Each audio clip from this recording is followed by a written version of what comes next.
Nazi Almanyası ve Birleşik Krallık arasındaki savaş denizlerde kesintisiz bir şekilde sürüyordu. Fransız limanlarının Naziler tarafından kullanılması Birleşik Krallık'ın işini zor duruma sokuyordu. İngiliz destroyerleri Nazi üretimi denizaltılara karşı çok zayıf kalıyordu. Öyle ki bu denizaltılar 200 metreye kadar dalabiliyor ve açık denizin dayanılmaz basıncına karşı koyabiliyor. Almanlar İngilizleri masaya oturtmak istiyordu. Hitler bir an önce kurt diplomat ve Başbakan Winston Churchill'i saf dışı bırakıp bütün gücünü Sovyetlere yöneltmeyi düşündü. Amacı İngilizlerin gücünü kırmak ve hızlı bir ateşkes yapmaktı. Bu Almanların Avrupa kıtasında karşılaştığı ilk büyük ve güçlü direnişin başında geldi. 44.000 sivil hayatını kaybetti. Birleşik Krallık, The Blitz döneminde sivil halkın güvenliğini sağlamak ve zararı en aza indirmek için çeşitli önlemler aldı. Nazilerin başlıca hedefi Britanya'nın altyapı tesisleri, limanları, fabrikaları, yolları ve depolarıydı. Ayrıca Britanya'nın üslerini ve uçak fabrikalarını bombalayarak düşman hava kuvvetlerini imha etmek, demiryolları ve karayollarını kullanılmaz hale getirmek istediler. Sivil savunma önlemleri olarak adlandırılan bu çabalar, sığınaklar, hava saldırısı uyarı sistemleri ve yangın söndürme ekipleri gibi tedbirleri içerdi. Sığınaklar, halkın hava saldırıları sırasında korunmasını sağlamak amacıyla inşa edildi. Evlere sığınaklar inşa edildiği gibi sokaklarda da geniş çaplı halk sığınakları oluşturuldu. Hükümet bunları savaştan önce büyük nüfuslar için inşa etmemişti. Çünkü maliyet, inşaat süresi ve güvenliklerinin bina sakinlerinin işe dönmeyi reddetmesi neden olacağı ve büyük sivil cemaatlerin de savaş karşıtı duyarlılığın gelişeceği korkusu vardı. Londra 56 gece 57 gün boyunca bombalandı ve adadaki tüm stratejik lokasyonlar Nazilerin hedef tahtasına oturtuldu. Adaya neredeyse yüzme mesafesinde olan Fransa, Nazilerin gücüne sadece 1,5 ay dayanabildi. İngilizlerin kuvvetli direnişi, Nazilerin hava kuvvetleri komutanı Hermann Göring'in tahtını sarsmaya başladı. Artık Luftwaffe sürekli bombardıman yapmak yerine geceleri saldırmak zorunda kaldı. Bombalamalar Britanya üzerinde hesaplanan etkiyi gerçekleştirmedi. İngilizlerin üretim kapasitesinde büyük bir düşüş olmadı. Ayrıca Naziler aynı dönemde Barbarossa Harekatı'nın planlanmasıyla meşgul olmaya başladı. Aynı anda iki büyük aktörle mücadele edebilmek Naziler için de zordu. Dönemin Birleşik Krallık Başbakanı Chamberlain, Nazi Almanyası'na savaş ilan ettikten tam 22 dakika sonra Londra'da ilk hava saldırı sirenleri duyulmaya başlandı. Chamberlain'in istifasından 3 gün sonra size emek, kan, ter ve gözyaşından başka sunacak hiçbir şeyim yok diyecek olan Winston Churchill'in söyledikleri Londra'ya uğramak üzereydi. Kırmızı telefon kulübeleri, Premier Lig ve çift katlı otobüslerle özdeşleşmiş bir ülkeye gidiyoruz. Modern Ordular serimizin bu bölümünde Birleşik Krallığı ele alacağız. Öncesinde minik bir ricam var. Sizlere kaliteli içerikler sunmak için çok çalışıyorum. Sizden GZT'ye abone olmanızı rica ediyorum. Bu şekilde bize destek olabilirsiniz. Hazırsanız başlıyoruz.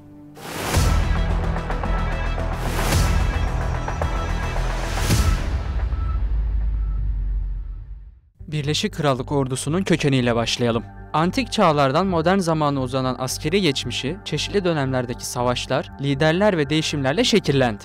Tarihsel olarak Birleşik Krallık ordusu, Britanya adalarındaki yerel kabilelerin savunması ve çevre bölgelerle olan mücadelelerle başladı. Orta Çağ'da feodal sistem altında soyluların ve kraliyet güçlerinin hükümete karşı bağımsızlığını sağlama görevi vardı. Yüzyıllar içinde İngiliz ordusu, İskoçya, Galler ve Kuzey İrlanda'nın birleştirilmesi ve Britanya İmparatorluğu'nun genişlemesi sırasında önemli bir rol sahibi oldu. İngiliz İç Savaşı döneminden itibaren ülkede düzenli bir ordu yapılanması yoktu. Askeri ihtiyaçlar gönüllüler ve paralı askerlerden karşılandı. 1415 Agincourt Savaşı'nda dönemin İngiltere Kralı 5. Henry ilk kez profesyonel bir orduyla savaştı. Günümüzde ordu 3 kola ayrılıyor. Ordu kralın uhdesinde kabul ediliyor. Kral Charles başkomutanlık makamını temsil ediyor. Bu yüzden ordunun kolları Kara Kuvvetleri, Kraliyet Donanması ve Kraliyet Hava Kuvvetleri olarak adlandırılıyor. Ancak parlamento denetimi var. Kral orduyu kullanabilmek için Avam Kamerası ve Lordlar Kamerası'ndan onay almak zorunda. Genelkurmay Başkanı ise Sir Patrick Sanders. Bosna ve Kosova'da görev yaptı. 2007 Irak Savaşı'nda Basra bölgesindeki İngiliz üslerinin korunmasında görev aldı. Afganistan'da bulundu. Bisiklet biniyor, kayak yapıyor ve atıcılık yapıyor. Fransızca, Norveççe ve İspanyolca biliyor. Aynı zamanda Tottenham Hotspur taraftar ama Arsenal'dan hoşlanmıyor. İngiliz ordusunda 1945'ten sonra büyük değişiklikler meydana geldi. Britanya kolonileri bağımsızlığını kazandıkça deniz aşırı birlikler evlerine geri döndü ve askeri kuvvetler Avrupa'ya yerleştirildi. 1960 yılında zorunlu askerlik sona erdi ve tamamı gönüllülerden oluşan bir ordu yeniden oluşturuldu. Bölgesel ordu ismini verdikleri bir yapı var. Bu, yarı zamanlı askerlerden oluşuyor. Bu personeller askerlikten artan zamanlarında sivil hayattaki işlerini yapma iznine sahip. Tabii belli kurallara tabi olmak koşuluyla. Nükleer silahların kullanılmaya başlanmasıyla bölgesel ordunun mevcudiyeti büyük ölçüde azaldı. 1. Kraliyet Taburu Anglian alayından bahsetmek istiyorum. Bu ekip aynı zamanda Vikingler olarak biliniyor. Umman'ın kavurucu çöllerinden Norveç'in Arktik bölgesine yakın iklimlerine kadar her noktada operasyon yapabilme kabiliyetine sahip. Orduda etnik çeşitlilik ve kapsayıcılığa önem veriliyor. Siyahiler ve Hindistan asıllı İngilizler gibi Birleşik Krallığa ait tüm topraklardan bireyler orduya katılabiliyor. Askerler aynı zamanda profesyonel hayattalarmış gibi maaş alıyor. En düşük rütbeli asker yıllık 16.000 sterlin kazanıyor. Ücretlendirme rütbelere göre yapılıyor. En üst rütbeli askerler yaklaşık olarak 200.000 sterlin kazanabiliyor. Orduya yeni katılmış bir askerin ilk eğitim süresi 26 ay sürüyor. Ordunun mobilize edilebilmesi için yıllık 3 milyar pound harcamaları gerekiyor. Harbe hazırlık seviyesine geçebilmeleri için 5-10 yıllık bir süreci tamamlamaları lazım. NATO'nun %2'lik taban limitini karşılıyor. Gayri safi yurt içi hasılaya göre savunma harcamalarının oranı %2.3. Personel ve sayılardan konuşalım. Bunun için 1990'lı yıllardan günümüze doğru kısa bir yolculuk yapacağız. Denizcilik mühimmatları ile ilerleyelim. 1991 yılında 63.000 Bahriyeli personel varken 2021 yılında bu rakam 30.000'e kadar düştü. 30 yılda yarıdan fazla personelle yollar ayrıldı. Sayının düşmesindeki sebep iki dönem arasında gemi ve deniz unsuru sayısının düşmesi. 1991 yılında 29 denizaltı varken bugün bu sayı sadece 10. Bu gemileri koruyacak destroyer ve fırkateynelere ihtiyaç duyuluyor. Geçmişte geniş donanma, küçük ordu varken bugün küçük donanma ve küçük ordu var. Ülke birçok şeyi ithal ediyor. 1991 yılında 51 adet destroyer ve fırkateyni mevcutken bugün sadece 18 adet gemi kullanılıyor. Bir örnek verelim. 1991 yılında ordunun 1200 civarında tankı vardı. Bunların 800'ü Batı Almanya'da konuşluydu. Bugün 223 adet Challenger 2 tankı mevcut. Ordunun ağırlık merkezi hava kuvvetlerinden oluşuyor. Ülke 2. Dünya Savaşı'nda yaşanan hava bombardımanlarının olumsuz etkilerini yok etmek ve gelecekten tekrar maruz kalmama riski sebebiyle hava unsurlarını önem atfediyor. 1990 yılında sadece hava kuvvetleri 90.000 askerden oluşuyordu. Günümüzde bu sayı sadece 33.000.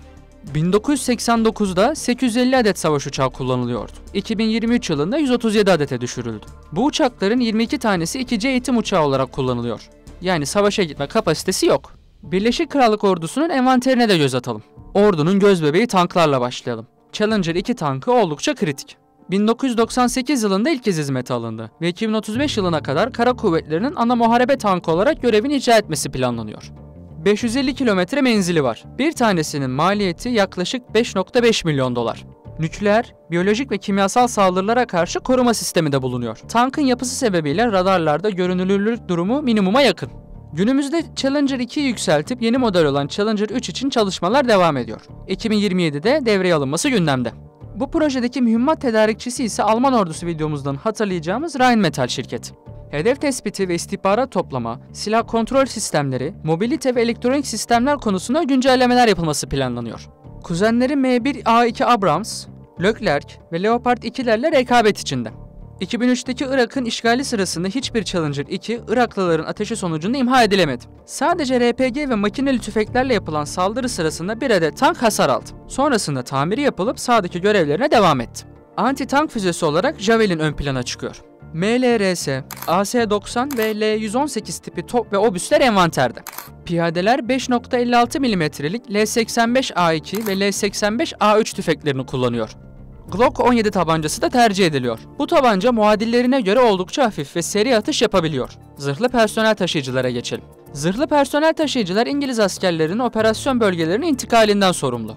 Boxer modeliyle başlayalım. Bir sürücü modülü ve bir görev modülünden oluşur. Dünya çapında birçok operasyon sahasındaki çeşitli askeri görevlere, rollere ve senaryolara uyacak şekilde hızlı uyarlanabilir. Son teknoloji tehdit algılama sistemi, aracın dışına takılan 360 derecelik yüksek çözünürlüklü uzun menzilli kameraları içerir. Bunlar hızlı hareket ederken bile düşman tehditlerini tarayabilir. FV-430 Bulldog'la devam ediyoruz. Mekanize piyadeler Bulldog APC'yi savaş alanında hareket etmek için korumalı bir hareketlilik biçimi olarak kullanır. Warrior'dan da bahsedelim. En zorlu arazilerde Challenger 2 ana muharebe tanklarına ayak uydurabilecek hız ve performansa, saldırı sırasında piyadeleri destekleyecek ateş gücüne ve zırha sahip. Kraliyet topçuları ile kraliyet elektrik ve makine mühendislerinin temel unsurlarının savaş grubu içinde etkili bir şekilde çalışmasını sağlıyor. Augusta Westland Apache 64 helikopterine geçelim. Yakın hava desteği olarak Birleşik Krallık ordusuna kara havacılığı şeklinde destek veriyor. Bu birimler genellikle bir ülkenin hava kuvvetlerinden ayrıdır ve genellikle helikopter ve hafif sabit kanatlı uçaklardan oluşur.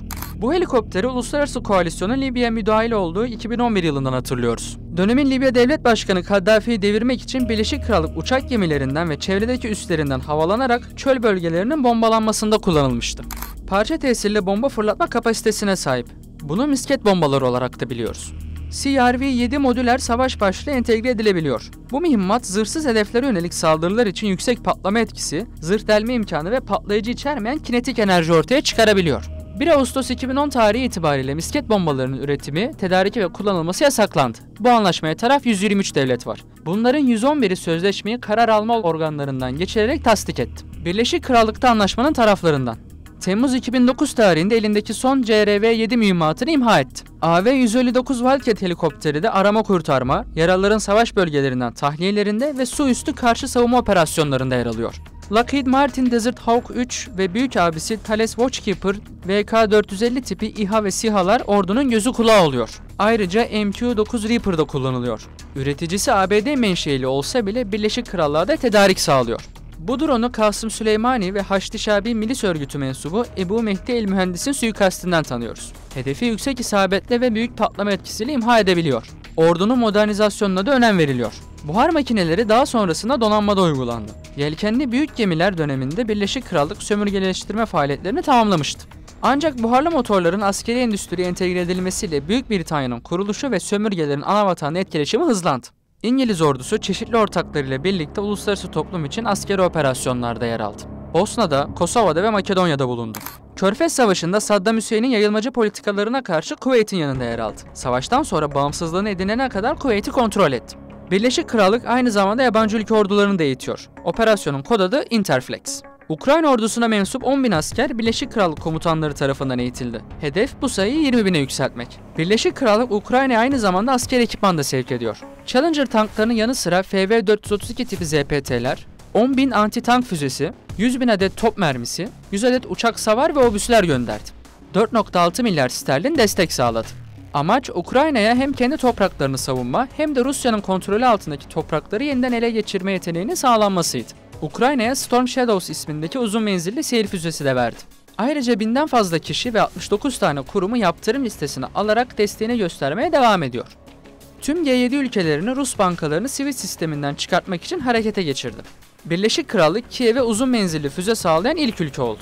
Ayrıca Zelenski ülkesine verilecek F-16'lar için pilotların eğitiminde de yer alınmasını istiyor.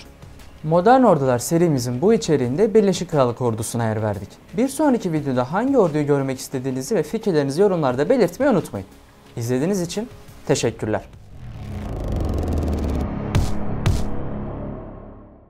Ordunun gözbebeği tanklarla başlayalım. Challenger 2 tankı oldukça kritik. 1998 yılında ilk kez hizmete alındı ve 2035 yılına kadar Kara Kuvvetleri'nin ana muharebe tankı olarak görevini icra etmesi planlanıyor.